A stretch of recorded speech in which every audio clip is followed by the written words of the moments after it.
Welcome home to USA Global TV and Radio, a place where dreams take flight, with authentic storytelling, diverse perspectives and meaningful conversations, where global stories unite and bridges are built beyond all borders. Discover world-class education, entertainment, hope and inspiration. Together, we're building bridges worldwide. Subscribe to our channel, USA Global TV. Download our app, USA Global TV. Be our guest or join our team. Visit usaglobaltv.com. Thanks to our founder and executive producer, Dr. Jacqueline Kerbeck. Music score by Yeffy Tang from Cloud Road Music. Voiceover artist Mike Porter. Creative direction by Paul Garcia. USA Global TV and Radio, your home for global connection. All rights reserved. This video and its contents are the exclusive property of USA Global TV and Radio. Unauthorized use, duplication or redistribution in any form is strictly prohibited.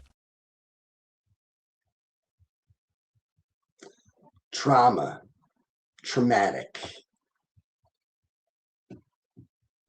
trauma-inducing. What do these things mean? What is it? What is trauma? What does it mean for a moment to be traumatic? What was traumatic for you? Does it change from when you're a young kid versus being an adult?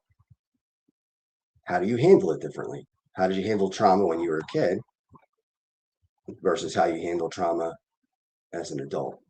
And even as an adult, how did you handle it in your 20s or in your 30s or in your 40s? Or if you're in your 70s or 80s, do you handle it any differently? And that's what the topic tonight is. We're going to talk about trauma and how you can recover from it. And also, I guess, in a way, how you don't recover from it. One of the things I said before in a lot of shows, and I repeat a lot of things from other shows because I think it's important. There's certain topics that and certain tenets that, to me, matter. And one of them is when people say, I'm waiting for the scars to heal, that you'll wait forever because scars don't heal. Scars are the healing. You can't wait for a scar to heal. I have a scar on my arm from 1987 when I was 12 years old. I'm 51. That scar is going nowhere. That is the healing. The cut's gone, but the scar isn't. So here we are, USA Global TV and Radio. I'm Justin MIRIGLIANI on Just For You. Let me say that again. You as a whole, body, mind, and soul. I was giving you my company name. You as a whole, body, mind, and soul. It is great to have. Oh, and there's my graphic. So that's my website, Just For You. You can reach me at www.justforyoutc.com. And I do train AI, and I know people are really starting to get into that. So please reach out. I have a lot of different workshops that I do, and it's practical. It's not just here's theory or here's information about AI. It's practical use. And we do labs during the class. And there's my LinkedIn site, Justin MIRIGLIANI. You can come to LinkedIn and find me there. And be happy to work with you on AI. But yeah, I mean, so trauma.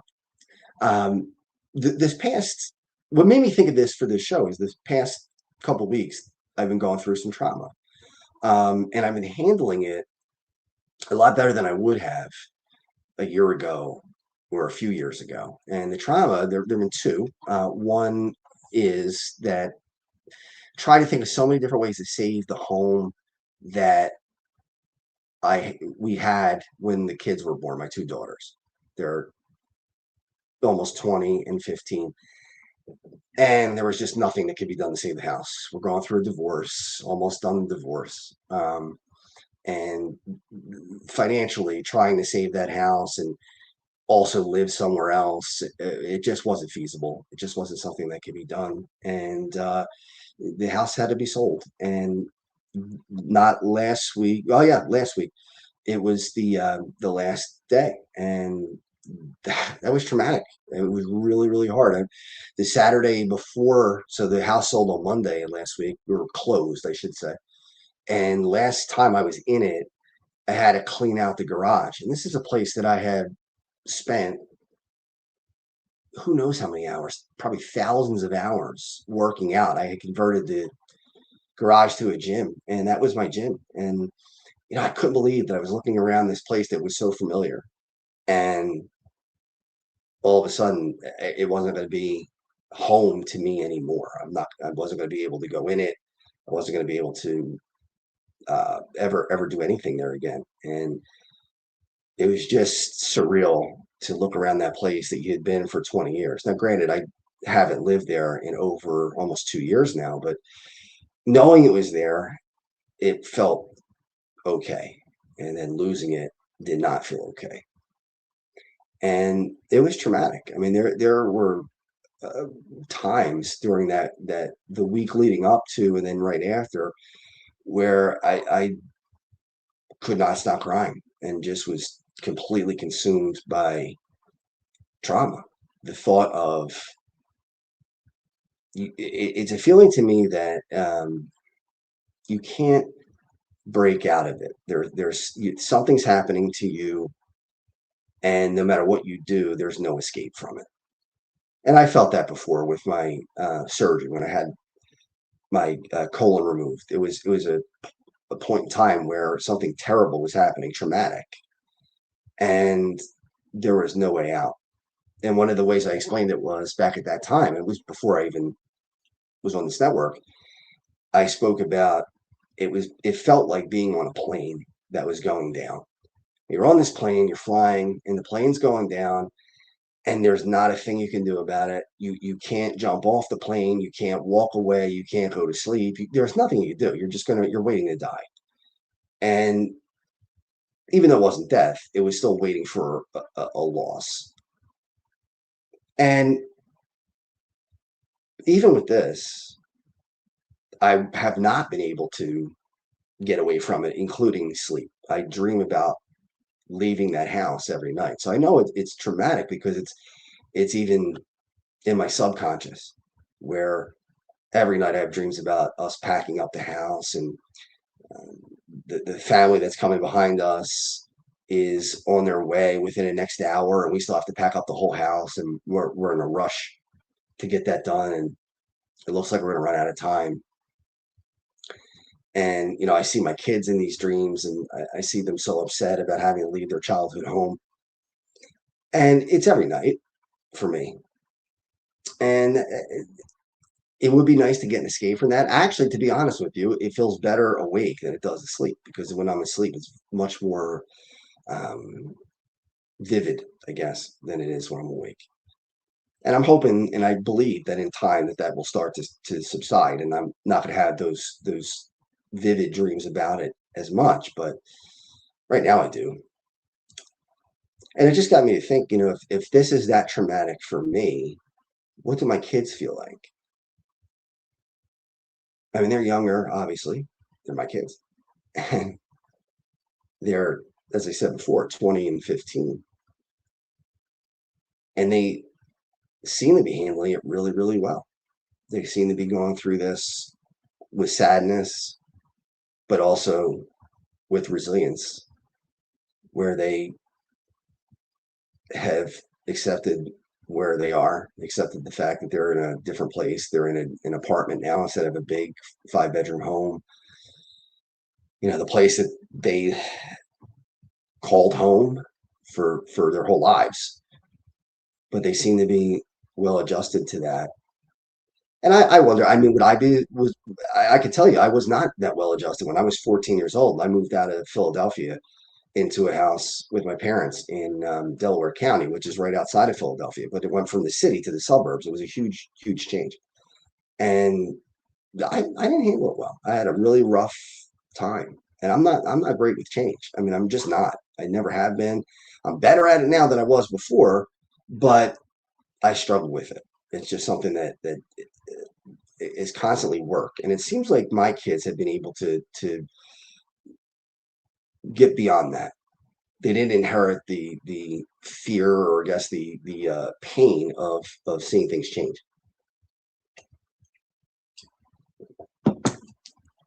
But I know that it's gonna be tough and it's gonna be something that they're gonna remember for the rest of their lives. Something obviously that I will remember, my ex-wife will remember for the rest of our lives. I'm very open on these shows. I'm open on social media, and I don't do it because I have to. I do it because I want to. I think that most people have experiences that are very similar, but sometimes think that they're the only ones.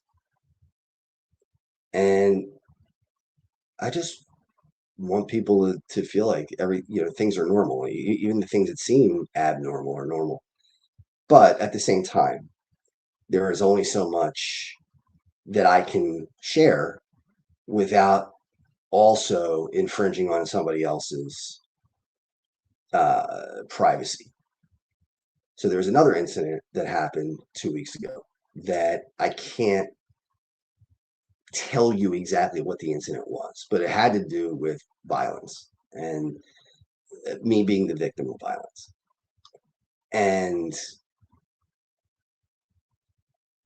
it was traumatic. It was traumatic for the person who was involved. It was traumatic for the people who saw it. It was traumatic for me, not because I was physically hurt, but it was shocking. It was something that I didn't expect. It was something that I had never thought would happen. And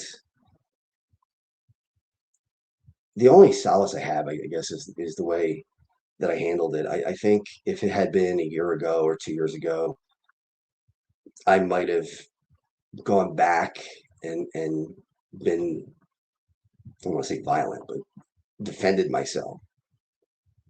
And I didn't. I took what I had to take, and for the good of the situation, I didn't retaliate at all. I just took what I had to take and got it over with. I guess the trauma part of it is,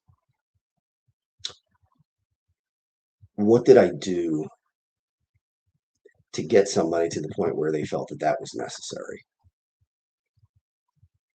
And I looked at myself and I asked myself, how did that person get to that place? What must have hurt them so badly? And what hand did I play in it? What role did I play in it to get them to that point where they lost control? And that for me was the trauma. That was, I went over in my head things that might have happened years ago, or things that might have happened fairly recently, or things that happened that day that caused this incident.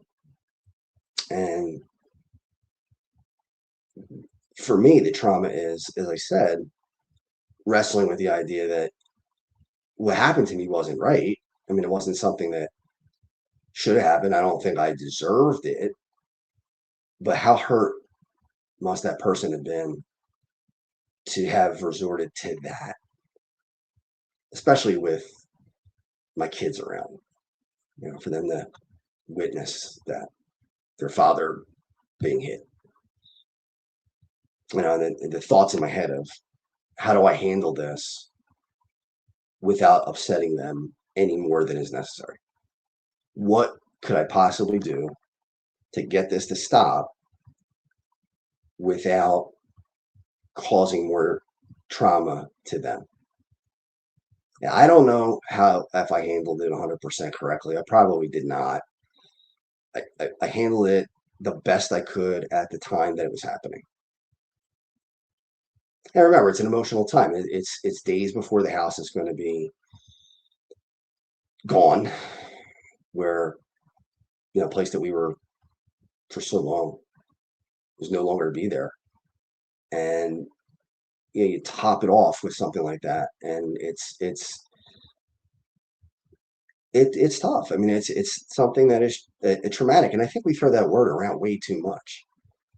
I think people say, there are several words I think people throw around. Narcissist is another one. Everybody who people don't agree with is automatically a narcissist. Oh, he or she's a narcissist. He or she's a narcissist because of this or that.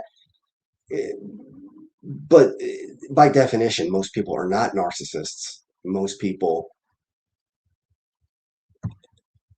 there's a wide range, I guess. Some people have a lot of self-confidence. It doesn't necessarily mean they're narcissists.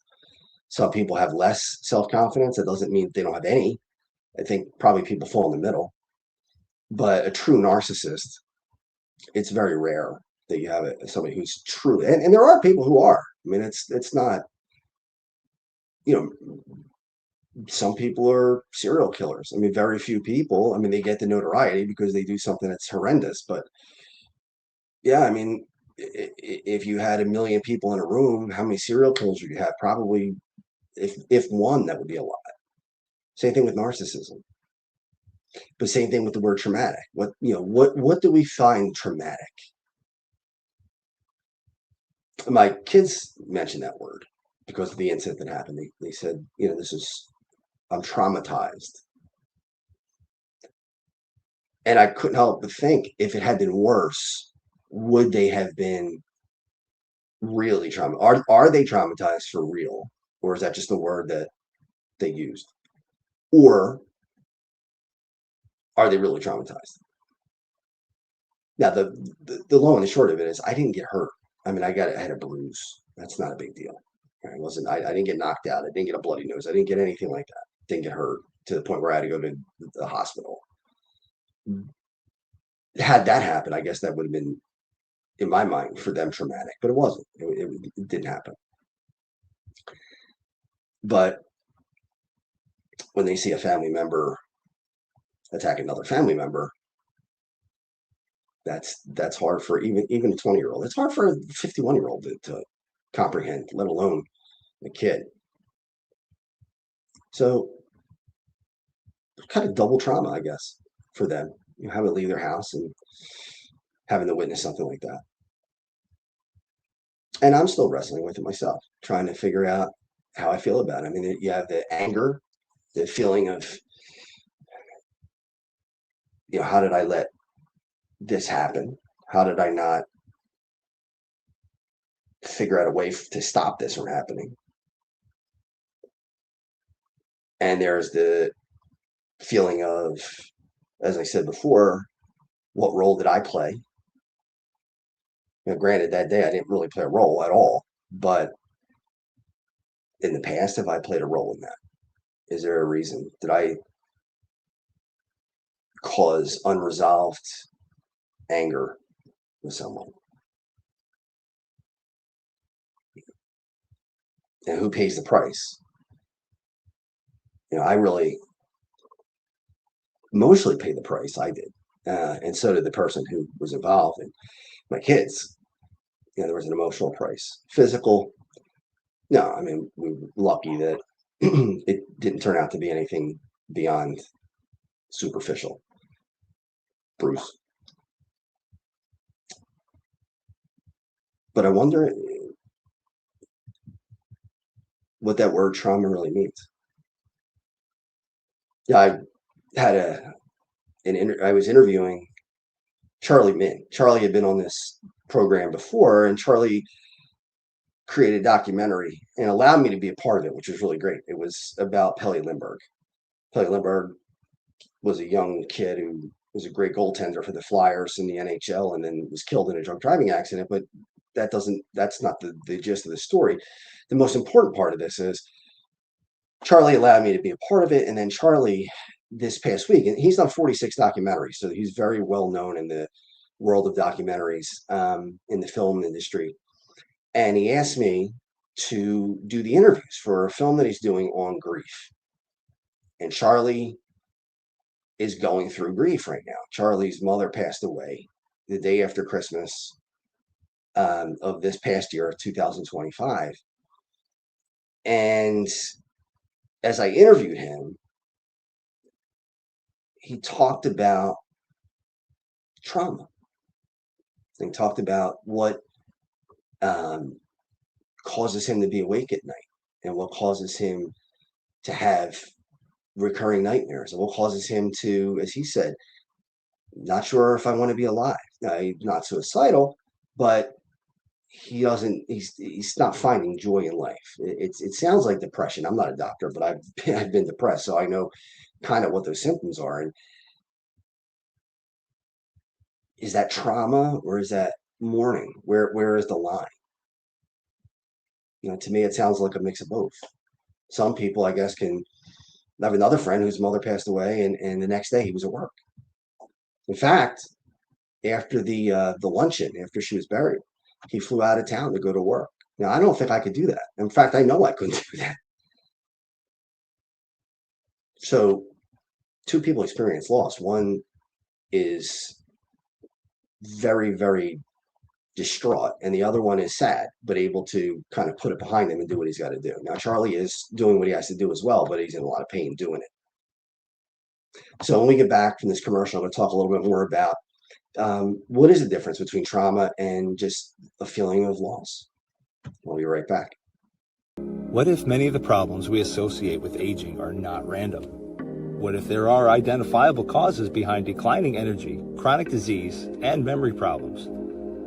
We have been told that aging is simply something we must accept, that slowing down is normal, that growing older means growing weaker. But what if that's only part of the story? Why do some people remain active and engaged well into their later years?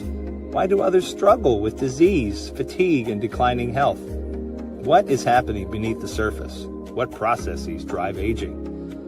In Aging Sucks, researcher, educator, and author Red O'Loughlin explores what researchers have discovered about why we grow older. No medical degree required, no confusing jargon, just clear explanations of what researchers have discovered about the processes that influence aging. You cannot stop aging, but understanding its causes may help you make better decisions about your health, your future, and your quality of life. Because understanding comes before action. Action creates hope. Aging sucks. End the guesswork. There is hope.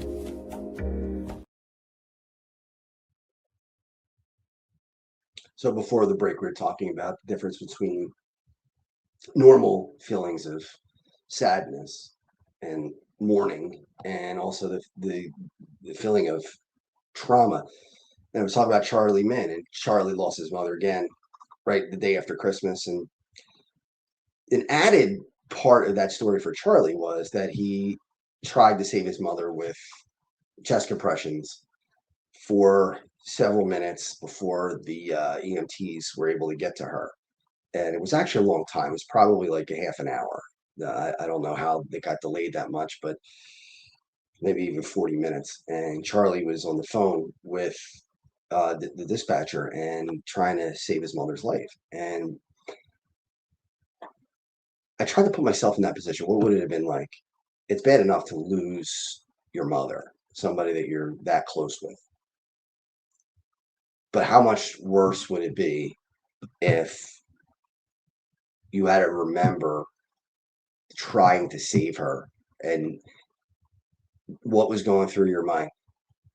What was she doing at the time? What were the sounds that you heard? What were the sights that you saw? What were the smells that you smelled? I mean, all the things that would just be impossible to forget, imprinted on your memory because you're in the middle of something that's just highly emotional and something that is not anything that people do it's extraordinary. It's an extraordinary moment. It's something that most people never have to do. And even if you do, what are the odds that it's your parent, and then it's your parent who's dying? So I could see where it would be harder for Charlie than it would be for someone who just lost their parent. Now, when I'm in that position, I know that no matter what, it's going to be horrendous. It's not going to be easy. I'm not good at this. My sister and I joke around about how we're not equipped for this. And I'm not equipped for it, but I don't have much of a choice. Just like in the situations that I've gone through now with the loss of the house and this assault, I could curl up in a ball and I could say that I can't go on. And a year ago I did that. And a year ago I was facing divorce, facing the possible loss of my business. My charity was falling down. I was having trouble. My kids were going through a lot with divorce and me moving out. And lost an uncle, had some family members get sick. It just seemed like everything was piling on, and I just wasn't able to find the strength to continue going forward. It felt like nothing was going to work. And I had the thoughts of last week when I would break down and cry. Am I going to revert? That was one of the things I was afraid of. Like, this is a big test. You know, am I really changed? Am I really better? Or is this just, is the slide inevitable? And I didn't think it would be. I said to myself, you're never going to let yourself get to where you were a year ago. And I was right. I was right. See, in the past, trauma would have me wallow in it and not feel like trying to get out of it. It zap my energy, and I would just sit in it and struggle. And now I can have a moment where I'm upset, I cry, or I just feel horrible and just devastated. But then 20 minutes later, I can say, okay, now that just happened. I don't have to live in it continuously. I can move on from that moment. And then it might come in waves. Trauma is not something that is linear.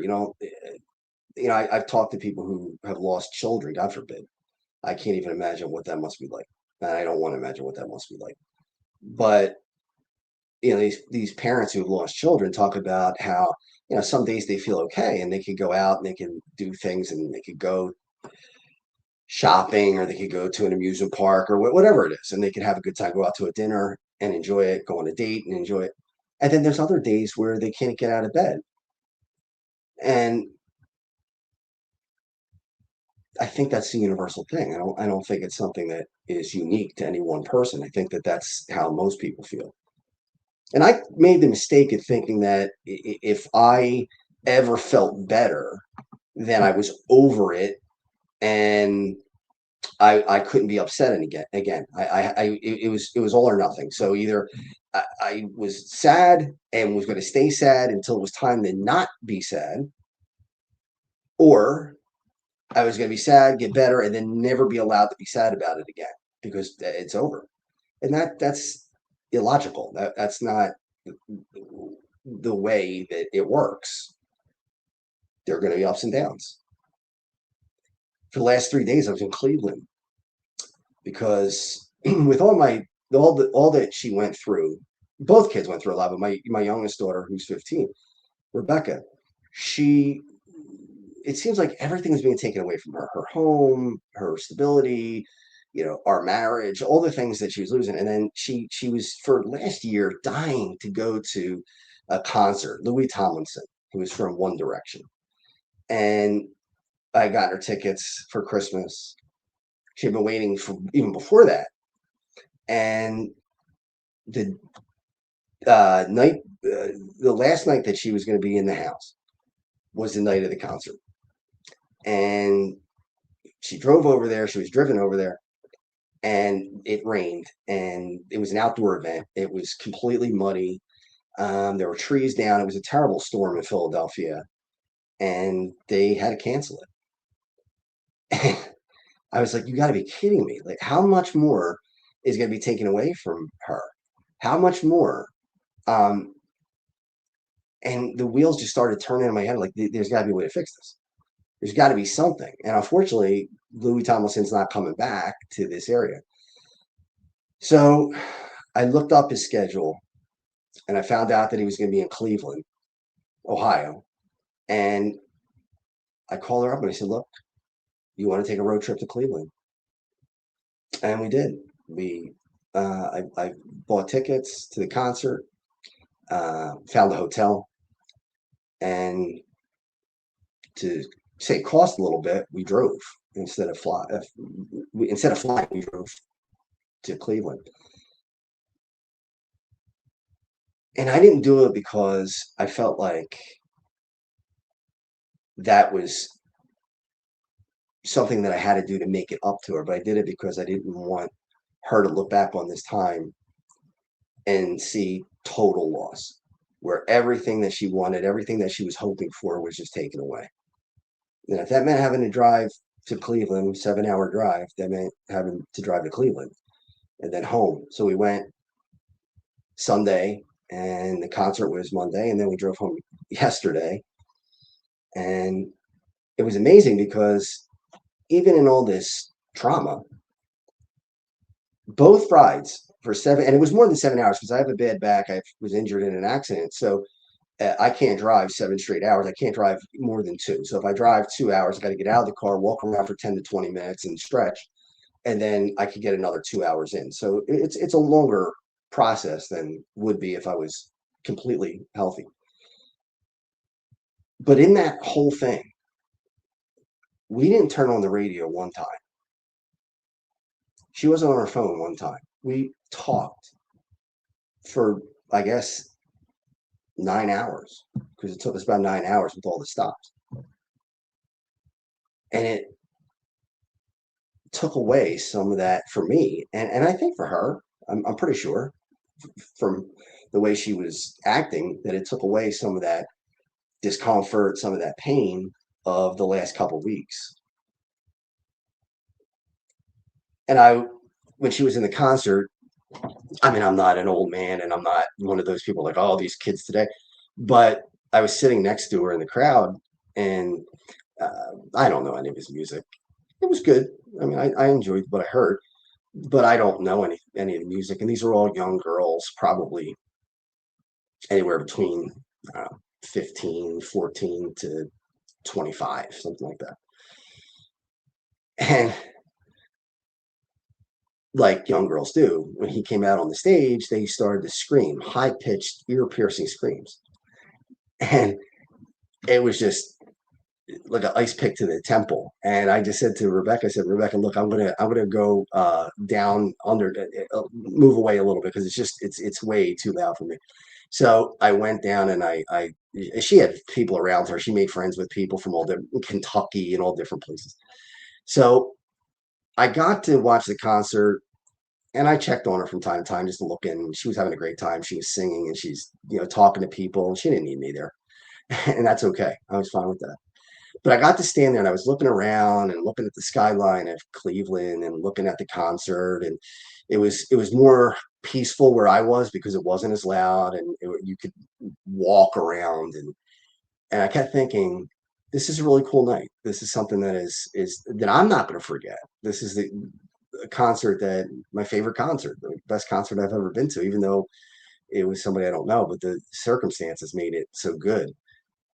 And I thought, wow, in all this trauma and all the stuff that's, the dumpster fire that's been going on the last 2 or 3 weeks, I'm going to remember this as a good night. I'm going to remember this as a good trip. And my hope is that when Rebecca looks back at the tough time that she's had, she'll say to herself, yeah, but in that tough time, there was a little bit of a lifeline. I got to go to Cleveland, and I got to see this concert that I never would have seen. And one thing I told her on the car ride, we talked about everything. And that's really special, because Rebecca's not a talker. She's not somebody who's going to spill her guts. I mean, we barely ever have long phone conversations, although that's been changing as she's gotten older. But when she was a little bit younger, it was very quick. She just doesn't like to open up. But 7-hour or 9-hour, whatever it was, conversations, and then talking at night in the hotel room, and at breakfast, and all the different things that we did. I told her, I said, you got to look at the positives that I said, you can learn from my mistakes. I wasn't great at this.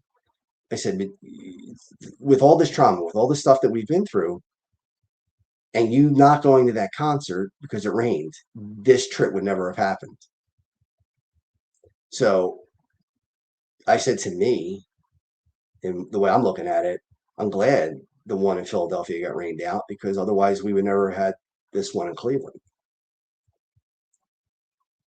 I teach a class about stuff like this where, and I'm not saying I'm great at this. I'm not. I try. I'm better at it than I was, but I struggle with it. But most of these things, uh, most things in life are not good or bad. They're a mix of both. And I explained it to her. I said, Rebecca, if we went to, Disney World, and we went for 7 days and it rained 5 out of 7 days, when you come home, people would ask you, how was your trip? And most people would say it was terrible. It rained 5 out of 7 days. But what about the 2 days that it did not rain? Maybe they were great days. You went to the parks, you had a great time. And even the 5 days where it did rain, maybe you went to great dinners. Maybe you went to special movies like, 3D movies or whatever it is. You played board games or whatever. You went to the indoor pool. There are a million things that you could do. So no, it wasn't exactly the way you wanted it, but it wasn't all bad.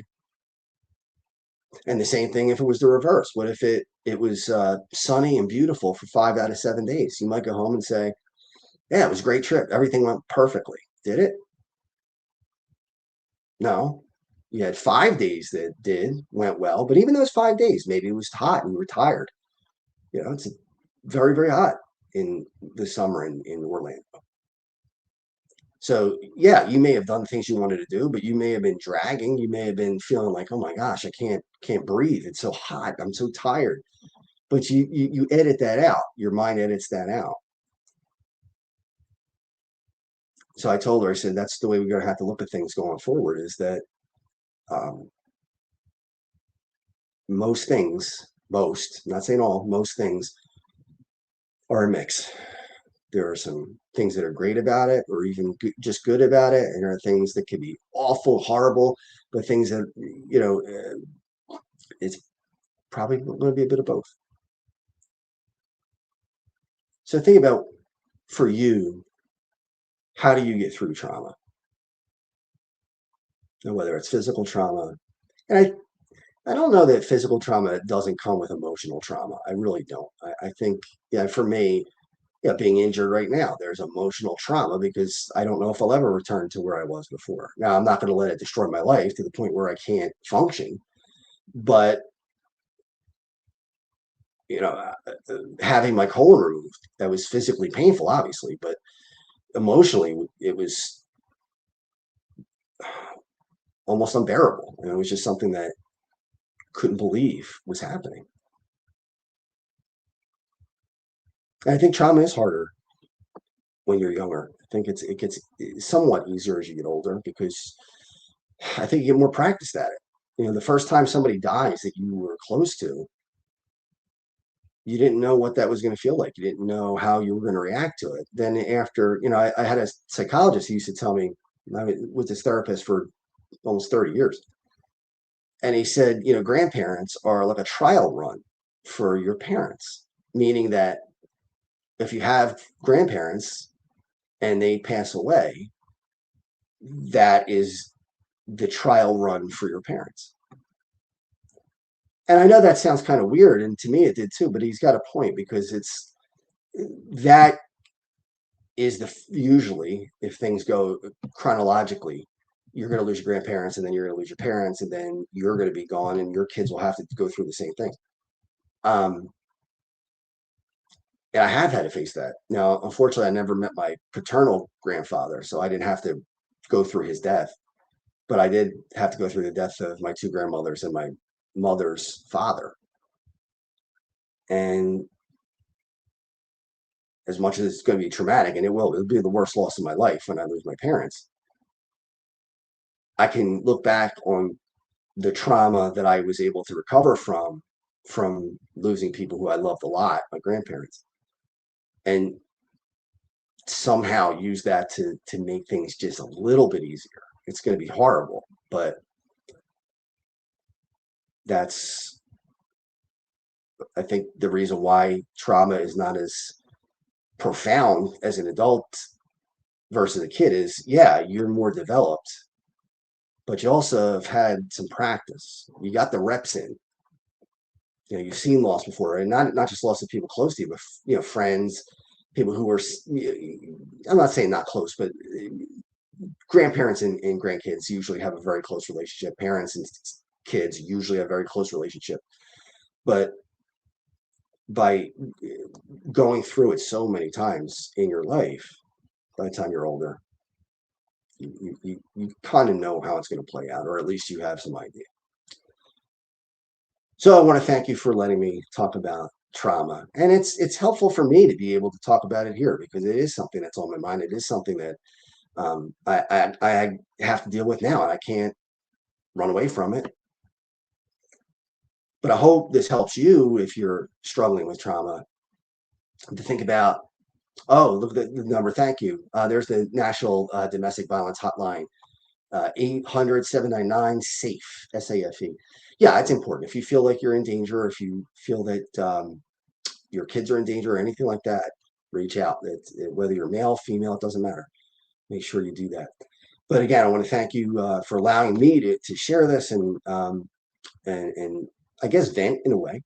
And I hope this helps you going forward. I hope you remember that being weak is not weak. It's okay not to be okay. All right, everybody, have a great rest of the week, and I will see you next Monday night at our regular time. Take care.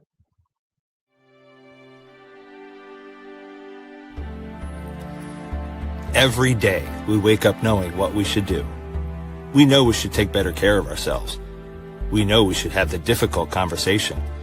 We know we should stop making excuses. We know we should invest in our future. We also know we should take the first step. So why don't we? It's not because we aren't smart enough. It's not because we don't have enough information.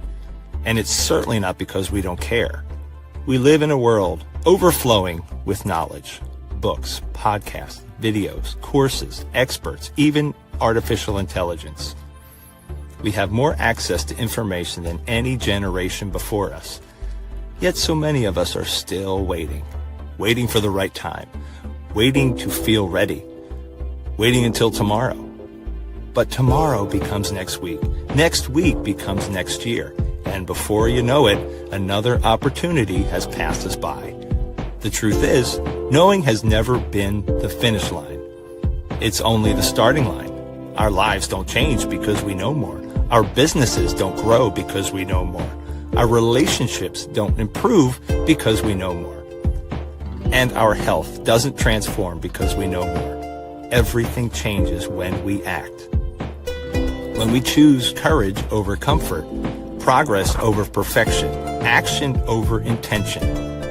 The question isn't, what else do we need to know? The question is, what are we going to do with what we already know? Stop. Why Knowing Isn't Enough by Dr. Jacqueline Kerbeck. Because knowing opens the door. Action changes your life. Available September 2026.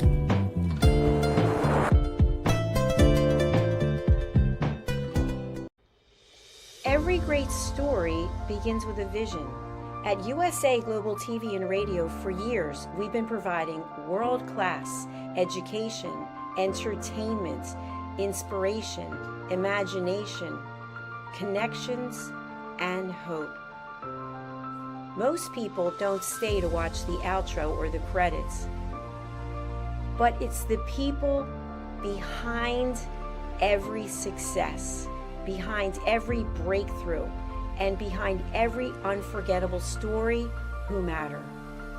The TV show hosts, our guests, our sponsors, our publicists, our production team, our distribution team, our search engine optimization team, and so many more. You're the ones who make the difference. Every great story belongs to the people who bring it to life. Our future looks bright at USA Global TV and Radio, and that's because of you, our loyal fan base all around the world in more than 60 countries. Together, we're making a difference because you matter. USA Global TV and Radio, live streaming to over 60 countries. Voiceover, Dr. Jacqueline Kerbeck. Video production and direction, Paul Garcia. Subscribe to our channel, USA Global TV and Radio on YouTube. Hey you, psst, yes you, watching this right now. Are you creating content, a blog, a podcast, a newsletter, going live on Instagram or TikTok, and still not seeing real visibility or growth? Here's why. Anyone can post, anyone can go live, but not everyone is positioned to be taken seriously. Right now, people are going to YouTube to search for experts, for answers, for credibility. So while you're putting in the work, someone else is being seen as the authority. Not because they know more, because they're positioned better. Now imagine this. Your own professionally produced TV show, marketed, distributed, optimized with SEO so people can actually find you. Not just seen, but searchable, discoverable, positioned. You're trained, you're coached, you're guided. No experience necessary, but you do have to be coachable, because this is about stepping into a higher level. This isn't about doing more, it's about doing it right.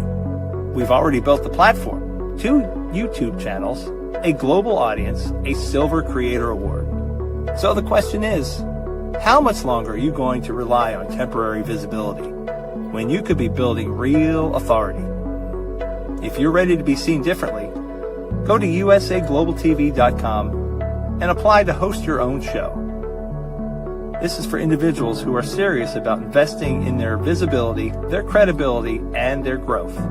If that's you, we're ready. USA Global TV and Radio, where your voice becomes your platform. Executive producer, Dr. Jacqueline Kerbeck. Videographer, Paul Garcia. Voiceover, Ed Vargas.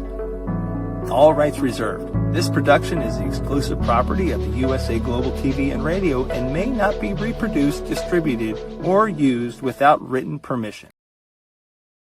Thank you, viewers and listeners of USA Global TV and Radio, for joining us today.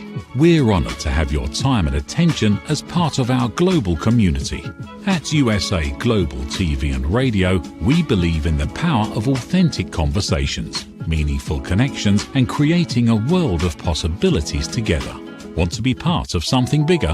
Join our team of elevated listeners at usaglobaltv.com, a space where your voice matters and your ability to listen transforms relationships. Stay connected with us across all our platforms for thought-provoking discussions, expert insights, and empowering stories. Subscribe to our channels at youtube.com/c/usaglobaltv. Follow us on social media and explore the endless opportunities we're creating for growth, learning, and inspiration. Together, we're not just broadcasting, we're building bridges and changing lives one conversation at a time. For inquiries, contact us at info@usaglobaltv.com. Produced by Executive Producer and Director Dr. Jacqueline Kerbeck. Voiceover by Mike Porter. Creative direction by Paul Garcia. All rights reserved. Visit usaglobaltv.com to view our full terms and conditions.